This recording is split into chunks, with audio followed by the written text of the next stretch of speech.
Hello friends, उम्मीद करता हूँ आप सभी ठीक हो। आज हम लोग देखेंगे कार्ल मार्क्स के जीवन के बारे में। कार्ल मार्क्स जो रहते हैं, इनको श्रमिकों के प्रति काफी ज्यादा लगाव रहता है, जबकि पूंजीवादी से क्या कहते हैं, इनको मतलब उतना ज्यादा लगाव नहीं था। ये सिर्फ और सिर्फ साम्यवादी लोगों से ज्यादा ये प्रेरित थे, उनके प्रति ज्यादा सोचते थे, इनके विचार उनके प्रति काफी अच्छा रहता था। यानी श्रम इनका जीवन ज्यादातर किनके प्रति ज्यादा प्रभाव किनके प्रति ज्यादा ये व्यतीत किए थे, श्रमिकों के प्रति किए थे। तो सबसे पहले हम लोग कार्ल मार्क्स के जीवन के बारे में देखेंगे। इससे रिलेटेड जितने भी पॉइंट्स है, एक एक पॉइंट को क्या करेंगे, अच्छे से नोट्स करेंगे और एक एक पॉइंट को अच्छे से समझेंगे। ठीक है, तो इनके जीवन के बारे में देखा जाए तो जो इनका जो जन्म होता है कब होता है, 5 मई 1818 को होता है। इनका जो जन्म होता है कब होता है, 5 मई 1818 में होता है। इनका जो जन्म स्थान है वो कहाँ पे, राइन प्रांत है। जो क्या राइन प्रांत है, जो राइन प्रांत जो ये राइन नदी के पास में, जो कहाँ पे, ये जर्मनी में। कहाँ है, जर्मनी में। तो इनका जो जन्म होता है 5 मई 1818 को होता है, स्थान राइन प्रांत में होता है, के ट्रेयर शहर में होता है। कहाँ पे होता है, राइन प्रांत के ट्रेयर शहर में होता है। ठीक है, राइन नदी कहाँ पे, जर्मनी में है। ठीक है, अगला पॉइंट देखेंगे। अगला पॉइंट है इनके पिता। इनके जो पिता है वो क्या रहते हैं, एक पेशा से प्रसिद्ध वकील रहते हैं। तो इनके पिता के नाम जानेंगे। इनके पिता का नाम क्या रहता है, इनके पिता का जो नाम रहता है हेनरिक मार्क्स रहता है। क्या रहता है, हेनरिक मार्क्स रहता है। इनके पिता का नाम क्या रहता है, हेनरिक मार्क्स रहता है, जो कि क्या रहता है, एक प्रसिद्ध वकील रहते हैं। तो इनका जन्म कब होता है, 5 मई 1818 को होता है। कहाँ पे होता है, राइन प्रांत के ट्रेयर शहर में होता है, जो कहाँ पे, राइन नदी के पास में था। और ये राइन नदी का जर्मनी में। इनके पिता का नाम क्या रहता है, तो हेनरिक मार्क्स रहता है, जो क्या रहता है, एक प्रसिद्ध वकील रहते हैं। अगला पॉइंट देखेंगे। ये जो जिस परिवार से बिलोंग करते थे, तो ये यहूदी परिवार से बिलोंग करते थे। यानी इनका जो जन्म होता है किस परिवार में होता है, यहूदी परिवार। यानी इनके परिवार वाले लोग किस धर्म को मानते थे, तो यहूदी धर्म को मानते थे। लेकिन आगे चलकर क्या करते हैं, ये ईसाई धर्म को अपना लेते हैं। होता नहीं है, किसी किसी जन्म क्या होता है, किसी दूसरे धर्म में होता है, लेकिन आगे चलकर क्या करते हैं, अपना धर्म परिवर्तन कर लेते हैं। जैसे कि क्या अशोक की क्या है, बाद में जाकर किस धर्म को अपना लेते हैं, बौद्ध धर्म को अपना लेते हैं। वैसे ही क्या करते हैं, कार्ल मार्क्स आगे चलकर ईसाई धर्म को अपना लेते हैं और यहूदी धर्म को क्या करते हैं, छोड़ देते हैं। इससे रिलेटेड अगला पॉइंट देखेंगे। इनकी जो रुचि थी ना, कार्ल मार्क्स की जो रुचि था वो इतिहास में था, दर्शन शास्त्र में था और अर्थशास्त्र में। इनको किस किस किस सब्जेक्ट में रुचि था, तो इतिहास में, दर्शन शास्त्र और अर्थशास्त्र में बहुत ज्यादा रुचि था। अगला पॉइंट है, इनको ये जो थे प्रभावित थे। कोई ना कोई व्यक्ति कहता है किसी न किसी चीज के व्यक्ति से कहते हैं प्रभावित रहते हैं। जैसे महात्मा गांधी क्या थे, वो भी प्रभावित थे किसी न किसी से, तभी तो वो जाके क्या थे, भारत को आजादी दिलाने के लिए क्या कहते, बहुत सारे आंदोलन किए हुए थे। तो वैसे ही ये जो कार्ल मार्क्स जो थे, ये भी क्या थे, किसी न किसी इतिहासकार यानी फिर दार्शनिक से क्या थे, ये प्रभावित थे। तो ये देखें किनसे प्रभावित थे, तो ये हीगल नामक दार्शनिक से, रूसो नामक दार्शनिक से, मॉन्टेस्क्यू नामक दार्शनिक से क्या थे, ये बहुत ज्यादा प्रभावित थे। और इन्हीं से प्रभावित होकर ये क्या हुए, श्रमिकों से क्या थे, मतलब श्रमिकों के प्रति अपने सारे जीवन को व्यतीत किए। ठीक है, अब अगला पॉइंट देखेंगे। इनकी जो प्रारंभिक जो शिक्षा होती है वो स्थानीय स्कूल जिम्नेजियम में होती है। इनकी जो प्रारंभिक जो शिक्षा होती है वो कहाँ होती है, स्थानीय स्कूल जिम्नेजियम में होती है। कहाँ पे होती है, स्थानीय स्कूल जिम्नेजियम में होती है। ठीक है, अगला पॉइंट देखेंगे। इनके जो विधि या कानून की जो शिक्षा होती है, ये क्या विधि या फिर कानून की जो शिक्षा ली, ये कहाँ से ली, तो ये इन्होंने विधि या कानून की शिक्षा कहाँ से लिए थे, बोन विश्वविद्यालय से लिए थे। कहाँ से लिए थे, बोन विश्वविद्यालय से ये कानून या विधि की शिक्षा लिए थे। तो क्या कार्ल मार्क्स कानून की शिक्षा कहाँ से लिए थे, तो ये कहाँ से लिए हुए थे, बोन विश्वविद्यालय से लिए हुए थे। ये किन से प्रभावित थे, हीगल, रूसो और मॉन्टेस्क्यू से क्या थे, प्रभावित थे। इनको किस चीज में रुचि था, तो इतिहास में, दर्शन शास्त्र में और अर्थशास्त्र में रुचि थे। इनके पिता पेशे से क्या थे, तो एक प्रसिद्ध वकील थे। इनका किस धर्म में जन्म होता है, तो यहूदी धर्म में होता है। और ये बाद में किस धर्म को अपना लेते हैं, तो ईसाई धर्म को अपना। इनका जन्म कब होता है, तो 5 मई 1818 को होता है। कहाँ, किस नदी किनारे पास में, तो राइन नदी के पास में, जो कहाँ पे, जर्मनी में है। ठीक है, एक एक पॉइंट को अच्छे से समझेंगे। अगला पॉइंट देखेंगे, दर्शन एवं इतिहास का अध्ययन। ये जो थे दर्शन और इतिहास का अध्ययन करने के लिए बर्लिन विश्वविद्यालय में गए थे। क्या बताइए, दर्शन एवं इतिहास का अध्ययन करने के लिए कहाँ चले गए थे? तो बर्लिन विश्वविद्यालय में गए थे। कहाँ गए थे? क्या गए? दर्शन और इतिहास का अध्ययन करने के लिए किस विद्यालय में गए थे? तो ये बर्लिन विश्वविद्यालय में ये गए थे। कौन? तो कार्ल मार्क्स। अगला पॉइंट देखिएगा, डॉक्टरेट की उपाधि, ये जो थे डॉक्टरेट की उपाधि किस विद्यालय से लिए थे? तो ये जेना विश्वविद्यालय से। प्रश्न क्या है कि कार्ल मार्क्स डॉक्टरेट की उपाधि किस विद्यालय से लिए थे? तो किस विद्यालय से लिए थे ये?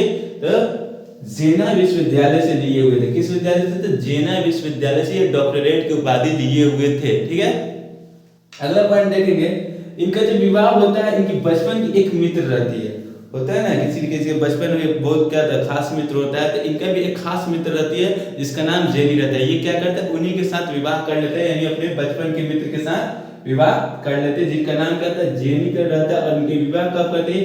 1843 में करते हैं। कब करते हैं विवाह? 1843 में करते हैं। किसके साथ? अपने बचपन के मित्र जेनी के साथ करते हैं। अगला पॉइंट देखते हैं, जब इनका विवाह हो जाता है तो ये 1844 में क्या होते हैं? ये 1844 में ये पेरिस चले जाते हैं। कहाँ चले जाते हैं? पेरिस। जो पेरिस किस कैपिटल है? तो ये फ्रांस की कैपिटल कहाँ पे है? पेरिस है। ठीक है, तो ये कहाँ चले जाते हैं? ये पेरिस चले जाते हैं। वहाँ पेरिस जाते हैं तो वहाँ पे फ्रेडरिक एंगल्स से क्या करते हैं? मुलाकात करते हैं। जब ये उनका विवाह हो जाता है जेनी से, तो ये क्या होते हैं? अगले साल ये कहाँ चले जाते हैं? ये पेरिस चले जाते हैं। जो पेरिस क्या है? फ्रांस की कैपिटल है। वहां पे इनकी मुलाकात फ्रेडरिक एंगल से होती है। किससे होती है? फ्रेडरिक एंगल से होती है। और क्या हुई थी? उनसे प्रभावित होकर श्रमिकों पर क्या हुआ? चिंतन जुड़, मतलब श्रमिकों पर क्या हुआ? चिंतन करने लगे। जब फ्रेडरिक एंगल से मुलाकात हुआ तो क्या हुआ कि ये जितने भी मजदूर थे उन पर ये सोचना शुरू कर दिए कि कैसे मजदूरों की मदद किया जाए। ठीक है, होता है नहीं, कोई व्यक्ति किसी की स्थिति को देख लेता है तो आदमी सोचने लगता है कि इसका मदद कैसे किया जाए, कैसे कैसे इसकी मदद हम कर सके। ठीक है, तो उसी तरह ये भी क्या करते हैं? ये मजदूरों पर क्या करते हैं? चिंतन शुरू कर देते हैं कि इसका मदद हम कैसे कैसे कर सकते हैं। अगला पॉइंट देखिए, कार्ल मार्क्स एवं एंगल्स ने मिलकर 1848 में साम्यवादी घोषणा पत्र प्रकाशित किए। एंगल्स और कार्ल मार्क्स क्या किए कि 1848 में साम्यवादी घोषणा पत्र प्रकाशित किए हुए थे। क्या कहते हैं? साम्यवादी घोषणा पत्र। क्या? साम्यवादी घोषणा पत्र को किसने प्रकाशित किया था? तो कार्ल मार्क्स एवं एंगल्स ने किया था। कब किए थे? तो 1848 में किए थे। ठीक है, और ये क्या कहते हैं? आधुनिक साम्यवाद का जनक कहा जाता है। ये जो पत्र था जो उसको क्या कहता है? आधुनिक साम्यवाद का जनक कहा जाता है, या फिर कार्ल मार्क्स को भी क्या कहा जाता है? आधुनिक साम्यवाद का जनक कहा जाता है। ये पत्र को भी कहा जाता है, या फिर कार्ल मार्क्स को भी आधुनिक साम्यवाद का जनक कहा जाता है। ठीक है, अगला पॉइंट देखेंगे, प्रसिद्ध पुस्तक। इनकी जो प्रसिद्ध पुस्तक थी वो क्या, कौन सी थी? Das Kapital. ये बहुत ही फेमस पुस्तक है इनकी, जिसका नाम क्या है? Das Kapital. ये कब प्रकाशित किए थे? 1867 में किए थे। और ये पुस्तक को साम्यवादियों का बाइबिल भी कहा जाता है। दास कैपिटल के लेखक कौन है? तो कार्ल मार्क्स है। कब प्रकाशित किए थे? तो 1867 में किए थे। और इस पुस्तक को साम्यवादियों का बाइबिल भी कहा जाता है। ठीक है, तो कहेगा कौन सी पुस्तक है जिसको साम्यवादियों का बाइबिल कहा जाता है? तो वो कौन सी पुस्तक है? दास कैपिटल है, जिसके लेखक कौन है? कार्ल मार्क्स है। कब प्रकाशित किए थे? 1867 में किए हुए थे। ठीक है, ठीक है, तो हम लोग देखेंगे, अब देखेंगे ना इनके जीवन के बारे में देखेंगे। इनका जो मृत्यु जो होता है कब हो जाता है? 14 मार्च 1883 को होता है। कब होता है इनका मृत्यु? 14 मार्च 1883 को होता है। इससे रिलेटेड कुछ और पॉइंट्स हम लोग देखेंगे। ठीक है,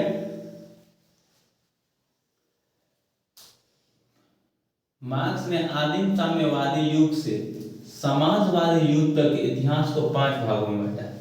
जो कार्ल मार्क्स जो थे उन्होंने क्या किया? आदिम साम्यवादी युग से लेकर समाजवादी युग तक के इतिहास को कितने भागों में बांटा है? तो 5 भागों में बांटा है। एक एक भाग को देखेंगे। पहला जो था इनका आदिम साम्यवादी युग। ठीक है, उसके बाद दासता युग, उसके बाद समांती युग, उसके बाद पूज्यवादी युग, उसके बाद समाजवादी युग। इन्होंने क्या किया था? साम्यवादी युग से लेकर समाजवादी युग तक के इतिहास को कितने भागों में बांटा? 5 भागों में बांटा। कौन कौन से था? तो आदिम साम्यवादी युग, दासता युग, समांती युग, पूज्यवादी युग और समाजवादी युग। लेकिन इसके अतिरिक्त इनका ये भी कहना था कि मतलब मार्क्स के अनुसार कहना था कि मार्क्स के अनुसार अगला जो चरण यानी छठा जो चरण था, ठीक है, वो कौन सा था? साम्यवादी युग। क्या था? साम्यवादी युग था। इसमें जो कहा गया था क्या? वर्ग विहीन रहेगा, मतलब वर्ग मतलब किसी के को बांटा नहीं जाएगा, ठीक है ना। ऐसे होता है ना समाज में अलग अलग वर्ग को लोगों क्या करता है, जाति के नाम पर बांट दिया जाता है। तो इनका कहना था कि क्या रहेगा इसमें, साम्यवादी युग में क्या रहेगा, सभी लोग वर्ग विहीन रहेंगे, यानी कि किसी प्रकार का कोई भी भेदभाव नहीं होगा। तो ठीक है, इनका छठा चरण में ये मानना था कि साम्यवादी युग होगा। कार्ल मार्क्स के कुछ सिद्धांत और उनके सिद्धांतों को हम लोग देखेंगे। तो इनका पहला जो सिद्धांत था, पहला सिद्धांत था द्वैधात्मक भौतिकवाद का सिद्धांत है। इनका जो पहला सिद्धांत था क्या था? द्वैधात्मक भौतिकवाद का सिद्धांत था। दूसरा जो इनका सिद्धांत था वर्ग संघर्ष का सिद्धांत। दूसरा जो इनका सिद्धांत था क्या था? वर्ग संघर्ष का सिद्धांत था, यानी वर्गों जो आप जो समाज में जो वर्गों के लेकर जो बंटवारा था उनके प्रति क्या था? इनका संघर्ष था। उसके बाद का इतिहास की भौतिकवादी व्याख्या। अगला सिद्धांत क्या? इतिहास की भौतिकवादी व्याख्या। तो पहला कौन सा है? द्वैधात्मक भौतिकवाद का सिद्धांत, उसके बाद वर्ग संघर्ष का सिद्धांत, उसके बाद इतिहास की भौतिकवादी का व्याख्या। चौथा जो सिद्धांत है मूल्य एवं अतिरिक्त मूल्यों का सिद्धांत। चौथा कौन सा था? मूल्य एवं अतिरिक्त मूल्यों का सिद्धांत। और पांचवा जो था वो था राजहीन एवं वर्ग विहीन समाज की स्थापना का सिद्धांत। पांचवा कौन सा था? राजहीन एवं वर्ग विहीन समाज का स्थापना का सिद्धांत है। ये इनके 5 सिद्धांत है, इनके कार्ल मार्क्स के सिद्धांत है। एक एक सिद्धांत को अच्छे से हम बता दिए, ठीक है। और इन्होंने क्या कहता है, साम्यवादी युग से लेकर समाजवादी युग को 5 भागों में बांटा था, ठीक है। अब देखें कुछ और पॉइंट्स देखेंगे मार्क्स से रिलेटेड। अरे कार्ल मार्क्स को समाजवादी का जनक भी कहते हैं। कार्ल मार्क्स को क्या कहते हैं? समाजवादी का जनक भी कहते हैं, क्योंकि इनको ये मजदूरों के प्रति काफी ज्यादा क्या थे, मतलब अपने जीवन को ज्यादातर योगदान किसके प्रति लगाए? तो ये मजदूरों की तरह थे, इसलिए इनको क्या कहते हैं? समाजवादी का जनक, क्योंकि ये समाज को अच्छे से देखते थे, ठीक है ना। कोई भी कमी होता था उनके लिए आगे ये आगे पर खड़ा होकर उनकी क्या मदद करते थे। अगला पॉइंट है समाजवादी से प्रभावित दल। कुछ ऐसे जो दल थे अलग अलग देशों में जो क्या हुए थे, समाजवादी से क्या हुए थे, काफी ज्यादा प्रभावित हुए थे। मतलब कार्ल मार्क्स द्वारा अपनाई गई समाजवादी नीति को देख क्या था, अलग और भी देश क्या हुए थे, इनसे प्रभावित हुए थे। जैसे हम देखेंगे कौन कौन देश में कौन कौन सी पार्टी प्रभावित हुई थी। जर्मनी में सोशल डेमोक्रेटिक पार्टी थी, वो क्या हुई थी? समाजवादी से प्रभावित थी। तो जर्मनी में सोशल डेमोक्रेटिक पार्टी। ब्रिटेन में लेबर पार्टी क्या हुई थी? समाजवादी से प्रभावित हुई थी। और फ्रांस में सोशलिस्ट पार्टी थी जो समाजवादी से प्रभावित थी। और रूस में रूसी सोशल डेमोक्रेटिक वर्कर्स पार्टी क्या हुई थी? समाजवादी दल से क्या हुई थी? समाजवादी से प्रभावित हुए थे। तो जर्मनी में सोशल डेमोक्रेटिक पार्टी, ब्रिटेन में लेबर पार्टी, फ्रांस में सोशलिस्ट पार्टी और रूस में रूसी सोशल डेमोक्रेटिक वर्कर्स पार्टी। ये सभी क्या थी? अलग अलग देशों की पार्टियां थी जो समाजवादी से बहुत ज्यादा प्रभावित हुई थी। अगला पॉइंट देखेंगे, ये जो कार्ल मार्क्स जो रहते हैं क्या करते हैं? ये अंतरराष्ट्रीय संघ की स्थापना करते हैं, ठीक है ना, ठीक है। 2 करते हैं जिस, लेकिन क्या होता है एक उनके मृत्यु मरणोपरांत होता है और एक उनके मरने से पहले होता है, ठीक है। तो ये जो प्रथम जो अंतरराष्ट्रीय जो संघ की स्थापना होती है 1864 में होती है। कब होती है? 1864 में होती है। जो कौन करता है? कार्ल मार्क्स करते हैं। इसकी स्थापना कौन करता है? कार्ल मार्क्स करते हैं। इसका उद्देश्य जो प्रथम अंतरराष्ट्रीय संघ की जो हुआ था उसका उद्देश्य था क्या था? इसमें जो ज्यादातर श्रमिकों के लिए बारे में बताया गया कि उनके प्रति क्या करना, अच्छे से व्यवहार रखना चाहिए, उनसे किसी प्रकार का कोई भी भेदभाव नहीं करना चाहिए। ये क्या कार्ल मार्क्स इसमें ज्यादातर उन्हीं के प्रति बातों को रखा था। और कार्ल मार्क्स में इस संघ में क्या किए थे? एक नारा दिए थे, जिस नारा का नाम है अधिकार के बिना कर्तव्य नहीं, अधिकार के बिना कर्तव्य नहीं, कर्तव्य के बिना अधिकार नहीं। कार्ल मार्क्स का कहना था कि क्या? अधिकार के बिना कर्तव्य नहीं, कर्तव्य के बिना अधिकार नहीं। ये प्रथम अंतरराष्ट्रीय संघ स्थापना में कहा गया था 1864 में, ठीक है।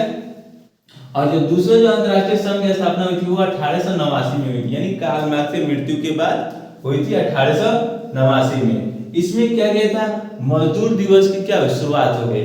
दूसरा जो अंतर्राष्ट्रीय जो संघ की स्थापना थी उसमें क्या हुआ था, मजदूर दिवस का मतलब मनाने की प्रक्रिया शुरू हो गई और इसमें कहा गया कि मजदूरों को 8 घंटा काम करना होगा, उससे ज्यादा काम नहीं करना है, ठीक है ना। मजदूर को सिर्फ और सिर्फ कितना देर काम करना है, 8 घंटा काम करना है। उससे अधिक करेंगे तो मजदूर काम नहीं करेंगे, क्योंकि ज्यादातर उनको भी शरीर को कहते हैं आराम चाहिए। ऐसा नहीं कि वो मशीन थोड़ी की कंटिन्यू काम करते रहेगा। कितना देर काम करने के बाद हुई, 8 घंटा। और इसी अंतर्राष्ट्रीय संघ में यह बात कही गई कि 1 मई 1890 में क्या हुआ, मतलब इसके बाद क्या हुआ, 1 मई 1890 में पूरे यूरोप में मजदूरों द्वारा क्या कर दिया, हड़ताल रखा गया था। कब रखा, तो कहेगा यूरोप में मजदूरों द्वारा हड़ताल कब रखा गया, तो 1 मई 1890 में। इसलिए मजदूर दिवस कब मनाया जाता, तो 1 मई को मनाया जाता है। और इनके कार्ल मार्क्स की मृत्यु कब हुई है, तो 14 मार्च 1883 को हो जाती है। ठीक है, उम्मीद करता हूँ कि आपको वीडियो अच्छी लगी हो।